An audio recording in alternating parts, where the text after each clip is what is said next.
Assalamualaikum warahmatullahi wabarakatuh. Nama saya Kairi Rizky Dayani dari IKM 9 semester 3. Di sini saya akan membahas tentang manajemen pencegahan dan penanggulangan bencana.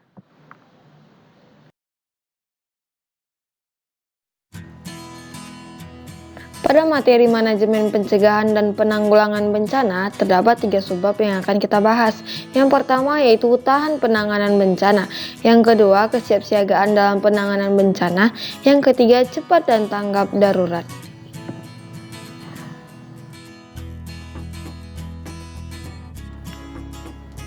Yang pertama yaitu tahan penanganan bencana, di mana pengertiannya menurut Universitas British Columbia mendefinisikan arti penanganan bencana yaitu proses pembentukan atau penetapan tujuan bersama dan nilai bersama untuk mendorong pihak-pihak yang terlibat untuk menyusun rencana dan menghadapi bencana, baik bencana potensial maupun aktual.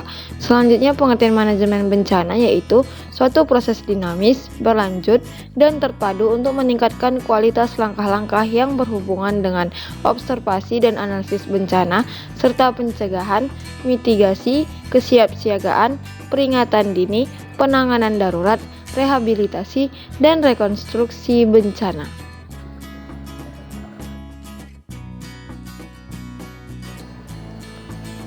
Tujuan manajemen bencana secara umum. Yang pertama, mencegah dan membatasi jumlah korban manusia serta kerusakan harta benda dan lingkungan hidup. Yang kedua, menghilangkan kesengsaraan kesulitan dalam kehidupan dan penghidupan korban. Yang ketiga, mengembalikan korban bencana dari daerah penampungan maupun pengungsian ke daerah asal bila memungkinkan, atau merelokasi ke daerah baru yang layak huni dan aman. Yang keempat, mengembalikan fungsi fasilitas umum utama seperti komunikasi, transportasi, air minum, listrik, dan telepon, termasuk mengembalikan kehidupan ekonomi dan sosial daerah yang terkena bencana. Yang kelima, mengurangi kerusakan dan kerugian lebih lanjut. Yang keenam, meletakkan dasar-dasar yang diperlukan guna pelaksanaan kegiatan rehabilitasi dan rekonstruksi dalam konteks pembangunan.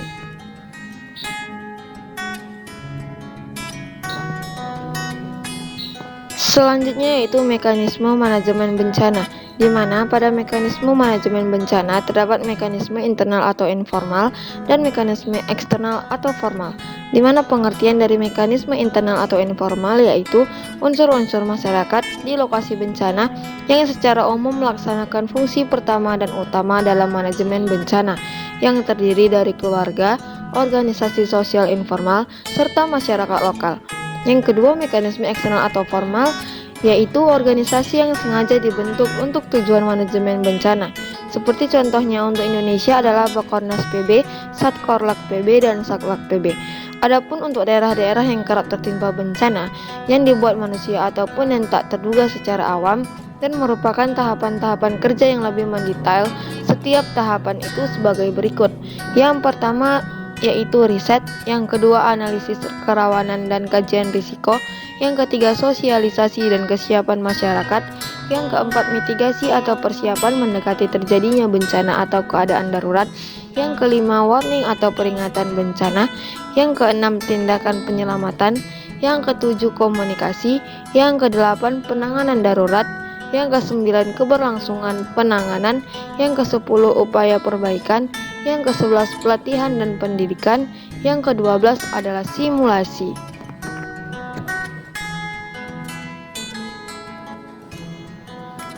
Yang kedua yaitu kesiapsiagaan dalam penanganan bencana, di mana menurut Undang-Undang Republik Indonesia Nomor 24 Tahun 2007, kesiapsiagaan adalah serangkaian kegiatan yang dilakukan untuk mengantisipasi bencana melalui pengorganisasian serta melalui langkah yang tepat guna dan berdaya guna.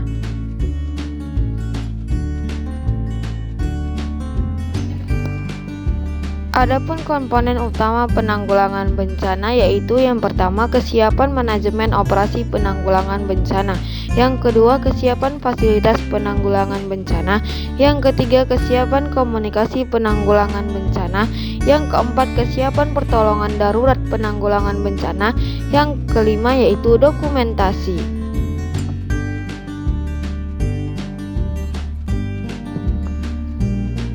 Adapun tugas sistem kesiapsiagaan yaitu yang pertama mengevaluasi risiko yang ada pada suatu negara maupun daerah tertentu terhadap bencana. Yang kedua menjalankan standar dan peraturan. Yang ketiga mengatur sistem komunikasi, informasi dan peringatan. Yang keempat menjamin mekanisme koordinasi dan tanggapan. Yang kelima menjalankan langkah-langkah untuk memastikan bahwa sumber daya keuangan dan sumber daya lain yang tersedia untuk meningkatkan kesiapan dan dapat dimobilisasi saat situasi bencana. Yang keenam mengembangkan program pendidikan masyarakat. Yang ketujuh mengkoordinasi penyampaian informasi pada media massa. Yang kedelapan mengkoordinasi latihan simulasi bencana yang dapat menguji mekanisme respon maupun tanggapan.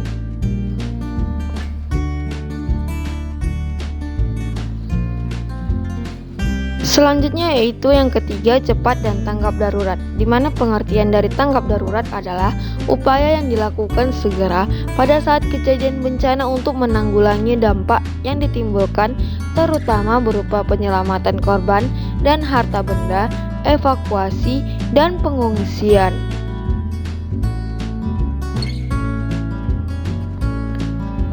Hal-hal yang terdapat pada tanggap darurat bencana yaitu yang pertama korban massal, di mana korban relatif banyak akibat penyebab yang sama dan perlu pertolongan segera dengan kebutuhan sarana, fasilitas, dan tenaga yang lebih dari yang tersedia. Yang kedua yaitu bencana mendadak atau tidak terencana atau perlahan tapi berlanjut, yang berdampak pada pola kehidupan normal atau ekosistem hingga diperlukan tindakan darurat dan luar biasa untuk menolong dan menyelamatkan korban dan lingkungannya. Yang ketiga yaitu bencana kompleks, di mana bencana disertai permusuhan yang luas, disertai ancaman keamanan, serta arus pengungsian luas.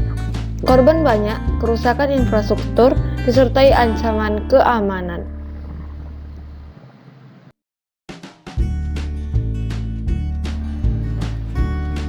Adapun masalah yang dihadapi saat terjadi bencana yaitu yang pertama keterbatasan SDM, di mana tenaga yang ada umumnya mempunyai tugas rutin lainnya. Yang kedua keterbatasan peralatan atau sarana, di mana pusat pelayanan tidak disiapkan untuk jumlah korban yang besar. Yang ketiga yaitu sistem kesehatan, di mana belum disiapkan secara khusus untuk menghadapi bencana.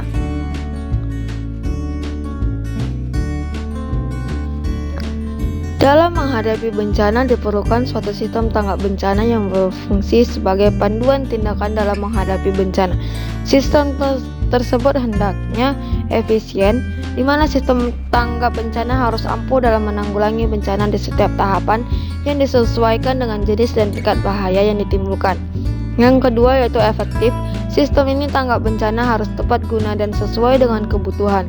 Yang ketiga terukur, yaitu semua tahapan dan tindakan harus terukur, yakni disesuaikan dengan kapasitas dan sumber daya yang dimiliki.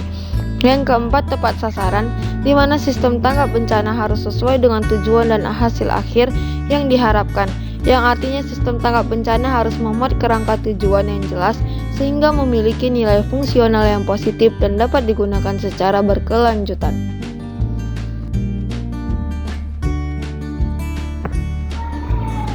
Ada 4 tahapan sistem tanggap bencana, yaitu yang pertama mitigation, di mana pengurangan pencegahan. Mitigation merupakan langkah memperingan risiko yang ditimbulkan oleh bencana. Yang kedua preparedness, perencanaan dan persiapan, merupakan kesiapsiagaan dalam menghadapi terjadinya bencana. Ada 2 bagian penting dalam kesiapsiagaan, yaitu adanya perencanaan matang dan persiapan yang memadai sehubungan dengan tingkat risiko bencana.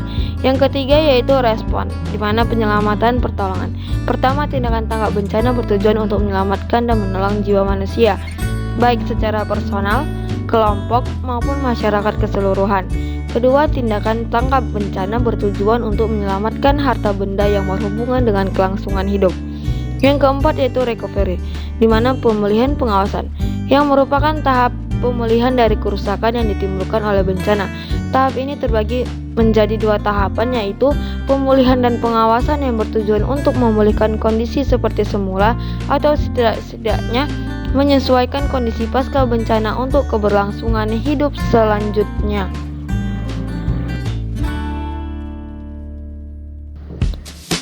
Sekian video saya, apabila ada salah saya mohon maaf. Wabillahi taufiq wal hidayah. Wassalamualaikum warahmatullahi wabarakatuh.